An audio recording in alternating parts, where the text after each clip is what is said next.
திராவிட முன்னேற்ற கழகத்துக்கே தெரியாத கதை சொல்லட்டுமா? அவருடைய மகன் ஐயா ஸ்டாலின் அவர்களுக்கே தெரியாத கதை ஒன்று சொல்லட்டுமா? அவருடைய பேரன் உதயநிதி ஸ்டாலின் அவர்களுக்கே தெரியாத கதை ஒன்று சொல்லட்டுமா? உங்க தாத்தா நாகப்பட்டினம் ஒரு சோடா கம்பெனியில வேலை பார்த்தார். மொத்த சம்பளமே 60 பைசா மாத சம்பளம். ஆனால் அந்த சோடா கம்பெனியில இருந்து உங்க தாத்தா வேலையை விட்டு நின்றதுக்கு காரணம் உங்களுக்கு தெரியுமா? தெரியாது இல்லையா? கடையில் இருந்த 2 ரூபாயை திருடிவிட்டு பக்கத்தில் இருந்தவர் மேல் பையை போட்டுவிட்டு நீங்கள் எஸ்கேப் ஆகி வீட்டுக்கு போய்விட்டீர்கள். அங்க இருந்த இன்னொருத்தரை கண்டுபிடித்து உங்களை ஒப்பந்தத்தின் அடிப்படையில் அந்த 2 ரூபாயை திருப்பி கொடுத்து விட்டு வேலையை விட்டு போனவர் தான் மரியாதைக்குரிய முன்னாள் முதலமைச்சர் கருணாநிதி அவர்கள். முதல் திருட்டே சோடா கடையில் ஆரம்பிச்சு சோடா கம்பெனியில் ஆரம்பிச்சது உங்களுக்கு. இதுல திருட்டு ரயில் சொல்லிட்டாங்க. ரயில் திருட்டு ரயில் இல்ல, இந்த ஆள் திருட்டு இருந்திருக்காரு. உண்மையிலேயே அந்த டிடிஆர் மட்டும் கையில கிடைச்சிருந்தாரு.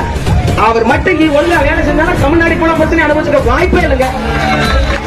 கௌரவம் கீழே போயிடுச்சாங்க. எங்க அப்பா சொல்றேன், உங்க அப்பா சோடா கம்பெனியில பிறந்தவர். இதுக்கு பதில் சொல்லுங்க. ஏன்னு கேளுங்க. இதை ஏன் சொன்னவர் யார் தெரியுமா? வேற ஒருத்தர் மேல பழிய போட்டு மாட்டி விட்டீங்களா? உங்க தாத்தாவோட உங்க அப்பாவோட கொலி அவரே தான் சொன்னார். நேரடியாக சொன்னார், என்னிடமே சொன்னார். வாரம் சாட்சியாக 2 பேர் இருக்கும். நீங்க மறுக்கவே முடியாது.